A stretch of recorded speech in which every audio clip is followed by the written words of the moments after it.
शाम के 7 बजे जब कोलकाता की हवा में गर्मी कम लेकिन क्रिकेट का तापमान 100 डिग्री पर था, ईडन गार्डन्स एक बार फिर तैयार था इतिहास लिखने के लिए। मैच नंबर 44 और स्टेडियम की सीटों से लेकर टीवी स्क्रीन तक हर क्रिकेट फैन की आंखें बस एक सवाल पर टिकी थी। क्या कोलकाता नाइट राइडर्स अपने डूबते जहाज को किनारे तक लाने की हिम्मत दिखा पाएंगे या फिर पंजाब किंग्स अपनी शाही रफ्तार से प्लेऑफ की रेस में और आगे निकल जाएंगे? कोलकाता की टीम का हाल तो ऐसा है जैसे एक टैलेंटेड स्टूडेंट जो पूरी क्लास में टॉप कर सकता है लेकिन एग्जाम टाइम पे उसकी पेन ही बंद हो जाए। 8 मैच खेले, सिर्फ 3 जीते और पॉइंट्स टेबल पर 7वें नंबर पर खड़ी ये टीम अब खुद से ही सवाल पूछ रही है, हम यहाँ तक आए कैसे? और जवाब है ओपनिंग पेयर। कभी केकेआर की ताकत मानी जाने वाली ओपनिंग अब उनकी सबसे बड़ी कमजोरी बन चुकी है। सुनील नरीन जो कभी बॉलर्स का बाप था अब खुद आउट ऑफ सिलेबस लग रहा है। ऊपर से क्विंटन डिकॉक को बेंच पर बैठाकर रहमानुल्लाह गुरबज को उतारना, भाई ये तो वही बात हो गई कि पानी से आग बुझानी थी लेकिन तेल डाल दिया। वेंकटेश अय्यर और अजिंक्य रहाणे थोड़ा बहुत संभालते हैं लेकिन फिर मिडिल ऑर्डर की बारी आती है और वहां पर जैसे आईपीएल की सबसे बड़ी मिसिंग पोस्टर लगी हुई, रिंकू सिंह और आंद्रे रसल की। रिंकू सिंह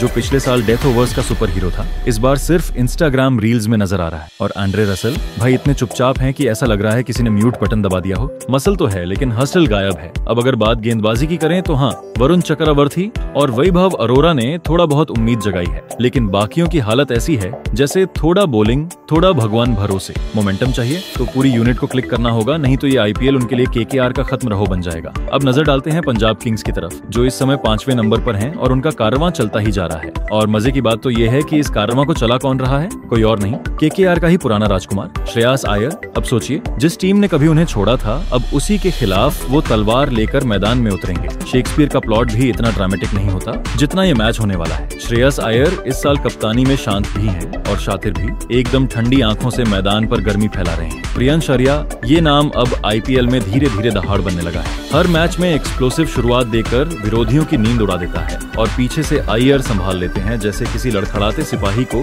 एक जनरल कंधा दे। ओवरसीज प्लेयर्स जैसे सिकंदर राजा और लियम लिविंगस्टोन ने अभी तक पूरी तरह आग नहीं लगाई लेकिन वो दिन भी दूर नहीं जब ये पूरा मैदान जला डाले। और अगर उनके फॉर्म की आग भी लगी तो समझ लो पंजाब किंग्स रॉकेट पर चढ़ चुके होंगे। बॉलिंग अर्शदीप सिंह की यॉर्कर, मार्को जॉनसन की बाउंसिंग थ्रेट और युजवेंद्र चहल का जादू मिलकर ऐसा कॉकटेल तैयार करते हैं जो किसी भी बैटर की नींद उड़ाने के लिए काफी है। ये तीनों मिलकर इतना टाइट पैक बनाते हैं कि विरोधी टीम का रन रेट आईसीयू में पहुंच जाता है। अब सवाल ये उठता है कि ईडन गार्डन्स में किसका राज चलेगा, क्योंकि याद रखो ईडन गार्डन्स कोई आम मैदान नहीं, ये केकेआर का किला है और जब ये किला जागता है तो सामने वाली टीम का डगमगाना तय है। शोर ऐसा होता है कि गेंदबाज को अपनी ही आवाज सुनाई नहीं देती और बैटर को समझ नहीं आता कि गेंद आई कहां से। पंजाब किंग्स भले कागजों पर फेवरेट हो लेकिन केकेआर के पास अगर आज का दिन अच्छा निकल गया, बस एक पार्टनरशिप जम गई या आंद्रे रसल ने जिम में किए हुए बेंच प्रेस का गुस्सा बल्ले पर निकाल लिया तो फिर नतीजा पूरी तरह बदल सकता है। और हाँ, इस मैच में सिर्फ 2 पॉइंट्स की बात नहीं है, यहाँ बात है आत्मसम्मान की, कप्तानी के घमंड की, पुराने रिश्तों की और एक आखिरी उम्मीद की। क्या Kolkata night Riders beast mode on करेंगे और फिर से प्लेऑफ की रेस में घुसेंगे या फिर पंजाब किंग्स अपने पूर्व कप्तान को एक और यादगार हार का तोहफा देंगे? कौन जीतेगा इस महामुकाबले में? आपका क्या कहना है? के या पीबीकेएस? कमेंट बॉक्स में आग लगाओ और इस वीडियो को शेयर करो उन सब दोस्तों के साथ जो आईपीएल की सिर्फ हार जीत नहीं बल्कि जज्बात भी महसूस करते हैं।